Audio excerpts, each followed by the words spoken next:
अस्सलाम वालेकुम। ये 1998 की बात है। मिस्र में मशहूर डांसर और अदाकारा फीफी अब्दू का तोती बोलता था। हुकूमती ऐवानों से बिजनेस क्लास तक के लोग फीफी के ठुमकों के दीवाने थे। एक दफा यह हुआ कि काहिरा के एक 5 स्टार होटल में अपने जलवे दिखाने के बाद फीफी ने शराब पीने के लिए बार का रुख किया। शराब ज्यादा पीने की वजह से वो अपने होश खो बैठी और बार में हंगामा खड़ा कर दिया। होटल में वीआईपीज की सिक्योरिटी पर मामूर पुलिस ऑफिसर फौरी वहां पहुंच गया। उसने बड़े मुद्दबाना अंदाज में फीफी से कहा कि आप एक मशहूर शख्सियत हैं, इस तरह की हरकतें आपको जेब नहीं देती। ये ऑफिसर खुश मिजाजी और खुश इखलाकी के लिए भी मशहूर था। उस होटल में क्याम करने वाली अहम शख्सियात उसे पसंद करती थीं। वो एक फर्ज शनास ऑफिसर था। फीफी को पुलिस ऑफिसर की मुदाखलत पसंद न आई। उसने नशे की हालत में ही आला ऐवानों का नंबर घुमाया और पुलिस ऑफिसर का कहीं दूर तबादला करवा दिया। अगली शाम जब फीफी का नशा उतरा, उसने होटल इंतजामिया से पुलिस ऑफिसर के मुतल्लिक पूछा।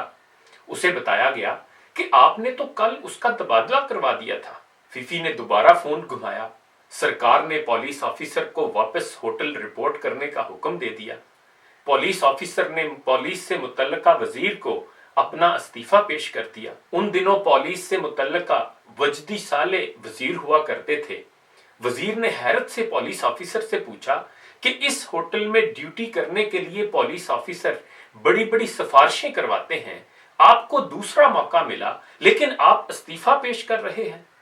पुलिस ऑफिसर ने जवाब दिया, जिस मुल्क में एक शराबी औरत के इशारे पर ट्रांसफर और एक रकासा के हुक्म पर वापसी होती हो, उस मुल्क में किसी गैरतमंद का रहना आर और ऐब है। चंद माह बाद उस ऑफिसर ने मिस्र ही छोड़ दिया। आजकल सुना है कि वो अमेरिका में अपने बुढ़ापे के दिन हंसी खुशी गुजार रहा है। किसी साहब ने यह वाकया बयान करने के बाद लिखा है कि यह सिर्फ एक मिस्र की कहानी नहीं है, ये दुनिया के हर गरीब देश की कहानी है, ये मेरे मुल्क की भी कहानी है। लेकिन अफसोस, हमारी इनफरादी और इज्तमाई गैरत मर चुकी है। मुझसे आजकल का ही एक वाकया सुन लें जो मेरी अपनी फैमिली में पेश आया है। दारुल हुकूमत इस्लामाबाद में मौजूद गोलड़ा थाना, जो पार्लियामेंट हाउस, वजीर आजम हाउस और सुप्रीम कोर्ट से चंद किलोमीटर के फासले पर है, वहां का हाल यह है कि पिछले दिनों मेरे एक करीबी अजीज जो पुलिस असलाहात के नफाज के लिए और लैंड माफिया के खिलाफ जद्दोजहद कर रहे हैं, उनको 3 MPO के तहत गिरफ्तार करके जेल भिजवा दिया गया। लैंड माफिया के सरगना को भी पकड़ा गया, लेकिन कहा जा रहा है कि उसने 25-30 लाख रुपया खर्च किया और चूंकि अब उसका ताल्लुक हुक्मरान पार्टी से भी है, इसलिए वो तो छूट गया। हालांकि उसके खिलाफ सरकारी जंगल पर कब्जे की FIR भी दर्ज हैं। और दूसरी तरफ जो बेगुनाह है और जो असल में लैंड माफिया के खिलाफ लड़ रहा है, उसे जेल भिजवा दिया गया। और ये भी देखें कि 3 MPO के तहत सिर्फ मुल्क से दुश्मनी में मुलव्वस लोगों को पकड़ा जाता है। दारुल हुकूमत की इंतजामिया से इंसाफ पाने से नाउमीद होकर 1 हफ्ते के बाद अदालत से रुजू किया गया। और ये तो भला हो chief justice Islamabad high court जनाब अतहर मिनल्ला का, जिन्होंने उनको फौरी रहा करने का हुक्म दिया। मेरे इस अजीज ने बताया कि जब वो जेल पहुंचे तो उन्हें यह देखकर मजीद दुख हुआ कि एक इमाम मस्जिद और 2 दिहाड़ीदार मजदूर और चंद आम लोग भी इसी जुर्म में जेल में कैद थे। यानी जिनका कुल असासा देही इलाके जंगी शादा में 8 मरले की जमीन थी, उनको भी पुलिस और इंतजामिया ने लैंड माफिया डिक्लेयर किया हुआ था। एक तरफ तो जाली सोसाइटियां बनाने वाले मुजरिम आजाद और दूसरी तरफ बेगुनाह जेल के अंदर।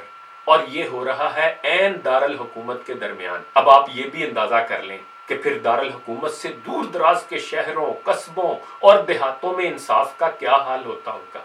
ये तो मेरे घर का वाकया है और मैं इसका चशमदीद गवाह हूं। दारुल हुकूमत के हालात ये हैं कि आप पुलिस से मामला तय करें और किसी की जमीन पर कब्जा करके उल्टा माल के जमीन पर कब्जे का पर्चा काटकर उसी को अंदर करा दें। मजलूम अदालत जाए, अदालत उसकी जमानत कंफर्म कर दे और डिप्टी कमिश्नर उसी मुकदमा में उसको दोबारा 3 MPO का सहारा लेकर अंदर कर दे। यहां चंद सवाल गौर तलब हैं। اگر ڈپٹی کمشنر نے اور پولیس نے یہی کام کرنے ہیں تو پھر عدالتوں کو تالا لگا دیں کیا؟ جرم ثابت ہونے سے پہلے محض ایف آئی آر کی بنیاد پر کسی کو مجرم قرار دیا جانا کیا انصاف ہے؟ ایک الزام میں عدالت اور ڈی سی یعنی دونوں جگہوں پر ٹرائل کیا جانا کیا زیادتی نہیں ہے؟ سوال تو ہزاروں ہیں مگر سنے کون؟ میں تو قسم کھا کر کہہ سکتا ہوں کہ یہاں ایک نہیں دو پاکستان ہیں۔ یہاں آج بھی پچھلے ادوار کے مقابلے میں میرے خیال میں تو کوئی رتی برابر بھی بہتری نہیں آئی، بلکہ ممکن ہے انصاف مہنگا ہی ہوا ہو۔ یہ ایک نہیں دو پاکستان ہیں، یہاں دو طبقے ہیں۔